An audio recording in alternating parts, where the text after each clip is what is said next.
It's time for me to get dressed, but you've got my socks. I bought it from Amazon instead of Lego. It's kit 60228 Deep Space Rocket and Launch Control. There's a person on Etsy that made SpaceX stickers that you can decal it with instead of the generic Lego City stickers. I'm probably going to do that. I'm disappointed that I ordered it from Amazon and they sent it without putting it in another box, and they put extra tape and extra stickers all over it. Do they not know that the boxes themselves are like part of the product and really important, and that they shouldn't do that?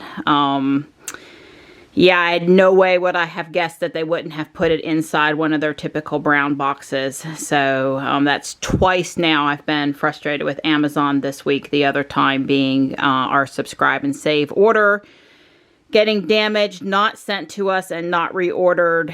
And we didn't know until we were flat out missing stuff. So I know it's a difficult time right now, but I'm probably going to pass on feedback that you should never sticker up and take up and send in just the Lego box. I know it's a big box, but still, I'm going to pass on the feedback and hopefully a nice tone of voice. Well, the words "I'm done with Legos" or organizing Legos are never coming out of my mouth because I just love Legos too much, and I expect my whole life I'll be doing them. Kind of like some people like puzzles. But I am in a good place right now. I have my bins organized. I'm still putting away just a couple of things, but I'm close. I've decided that for the summer, we're going to have Mars mission over here on the pie table. I've got a couple other pieces to put together, including even that rocket kit that just came. So I'll be adding to my Mars mission stuff. And I'm pleased. I'm organized. We have, not that it mattered. It really didn't matter, but, you know, for the three of us here, but we have our floor space back a little bit. And I feel like I can sit down there and reach for stuff and I'm good to go.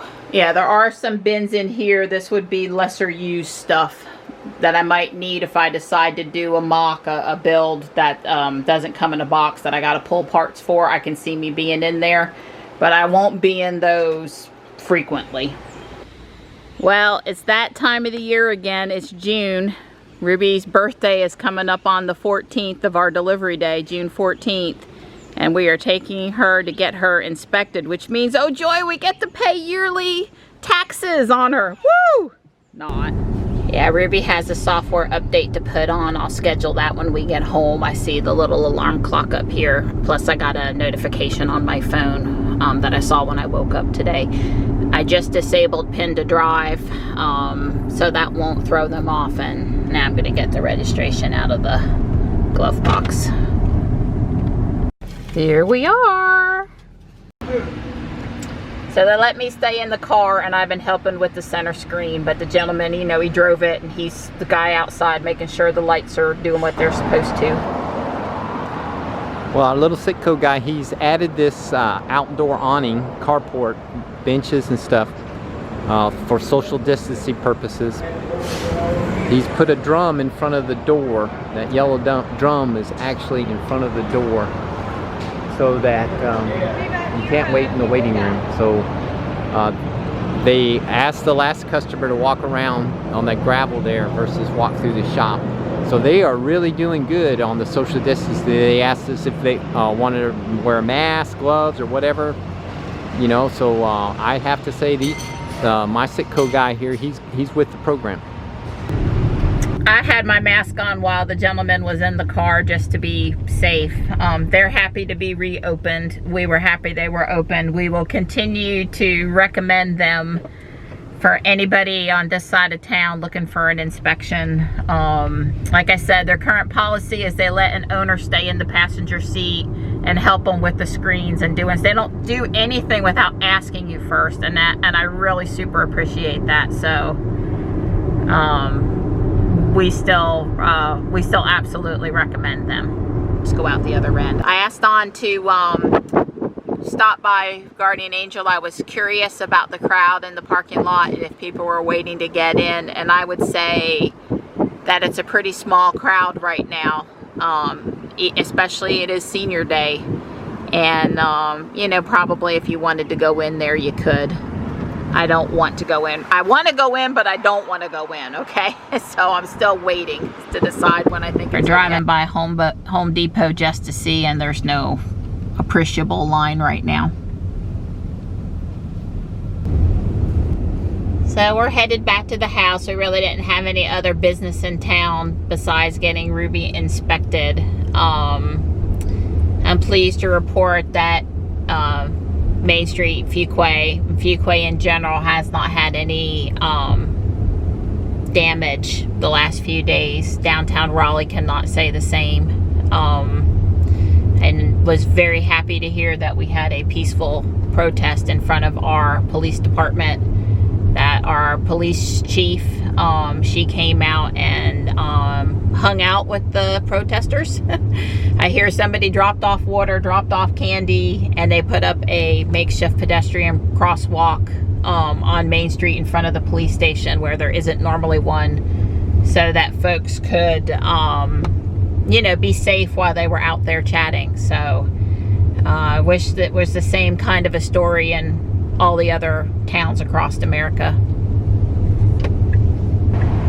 So this is a much better vantage point of the new little footbridge here at Mineral Springs. They did all of the rock wall there this year to make the spring, the creek coming through here more pronounced, so it wouldn't erode and that kind of thing. I can see what's really not finished now is they have not done the entranceway, the brickwork up to the bridge on both sides. It's just kind of been set in place on its cement supports, but it's not finished on either end. Yeah, the pavers, they got to put the pavers back down. Yeah, so hopefully they'll do that soon. It's a real pretty little spot there for sure. I agree, I like it. So let's see what this software update is. It is wanting to put on 2020.20.1. Well, I don't know about the rest of you, but I'm about done with the number 20. I like that, 2020. dot 20 dot. If only it were dot 20. It probably will I don't know if I can take any more 20s. This year has got lots of bumps. But let's go ahead and schedule this, and we're going to just say now. And it still does let you tap and start right away, so go for it. So how's it doing? You know, it's dry. It's not bone dry, but I can still tell a little surface damp, but it's not wet. So I think tomorrow, this time tomorrow, it'll be plenty dry enough to stain. And then it's not supposed to rain till the next day, so I think there's a chance tomorrow, but it's a small chance. It bumps up later. But so I think we're going to go on and stain it tomorrow. Cool. I think it cleaned up pretty good. Yeah, it did. It did. I think the stain will even out the coloring. I mean, it a little bit better. So yeah, I think you know, hopefully it's 4 years old this spring. It turned 4, so hopefully I stain it again, and you know, 4 years. And well, when we stained it the first time, it didn't soak in the stain really good. That's right. The wood was like brand new, and you had to let it dry extra. I remember he did it before he assembled it up on the driveway on a tarp. I have a nice time lapse of him laying out the wood, and so hopefully it'll really want the stain this time. Right. I think it'll really wick it up this time. That's right. So I'm out here with my robot bins, and I had a whole Ziploc bag of parts to fill. Some of the trays are pretty empty and it's good, and some of them are full, and I won't be able to store them. So Don's mounting our blue box that I cleaned the stickers off a few weeks ago. No clue what we're going to put in it, but it's too nice of a box, and it's not to mount, plus it's in our way. He's putting it over here. He's building a spacer so it can go in that spot but not affect that. Is that a valve, Donnie? Yeah, it's water valve. Water valve. Alright, all sorted. The only thing I appear to need more of is both sizes of bushings. Everything else I'm good on. And here's what the blue metal box looked like after Don finished mounting it on the wall. Because cleaning under one refrigerator wasn't enough this week. That's right. Don said this one did not have the cat hair and stuff in it that you would have thought that it had, that it's a better design than the one in the house as far as staying clean. And clean. Yeah, well, it doesn't, this is the condenser right here, right? And you see it's like there's space like a half an inch apart. Yep. So the air, you know, this is analogous to the old-fashioned ones that used to just have the evaporator on the back of the refrigerator, went all the way floor to ceiling.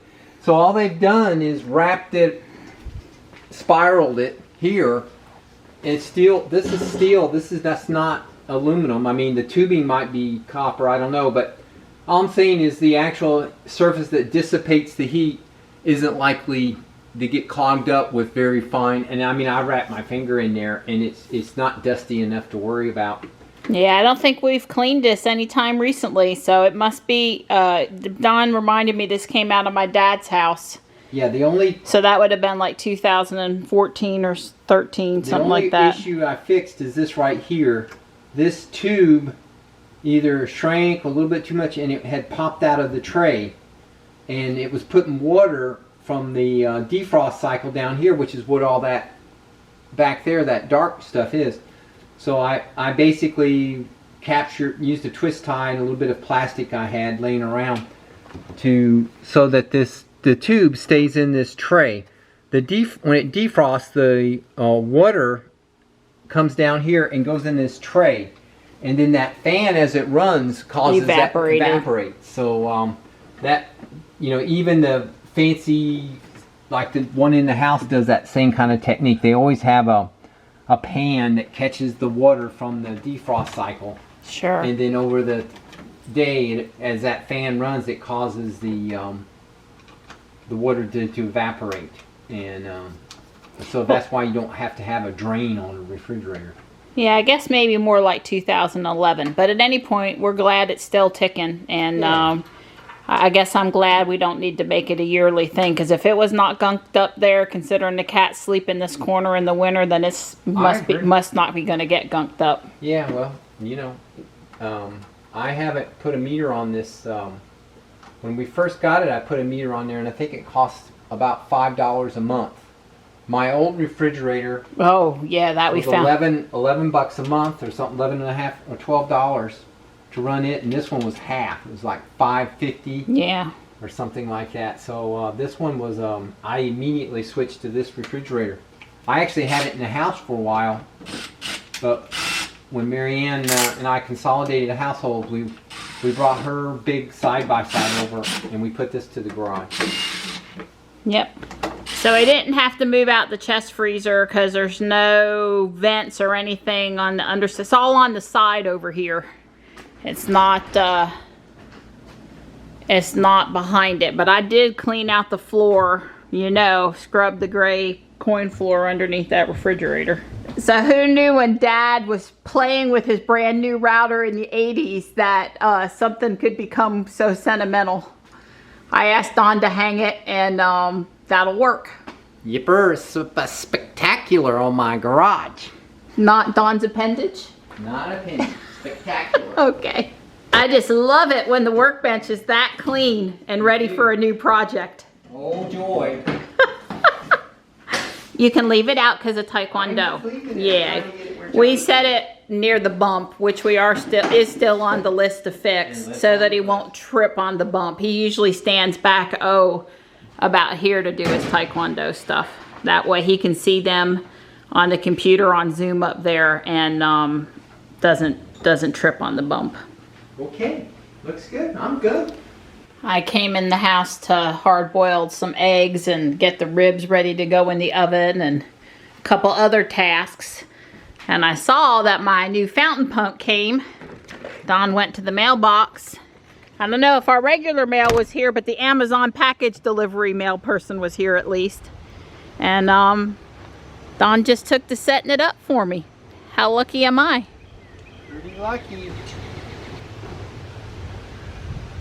Don says we're going to test it. I need to add a little water. It's about half full, but the pump is submerged.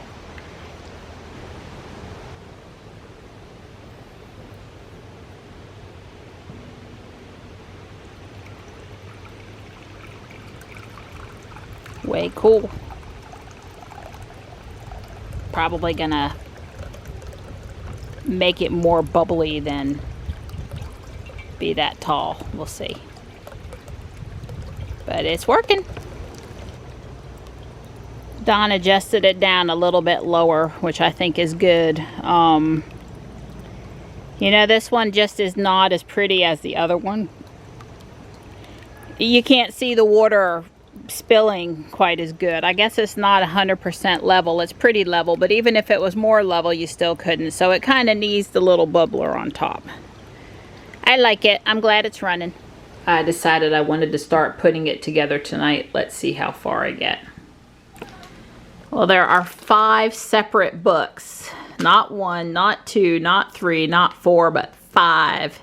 And I count 8 numbered bags and then 2 bags with big parts that don't have numbers. So, but it's only 837 pieces. It's just some of the pieces are really big. So bag 1 is a couple of minifigures, a little rover, and some sort of a mining cart. Bag number 1 is complete. This is pretty cool here how they used a rubber band. Part of the mining operation. And I guess this is supposed to be some sort of scanner or x-ray or something. It's pretty cool. Bag 2 is going to put together the astronaut, I think the docking ring, and the top of the space capsule. So this was a satellite, not a docking ring. And you can see the little astronaut guy inside the capsule. I'm going to do one more bag tonight, bag 3. And bag 3 is part of the main rocket, the body of the rocket, part of it.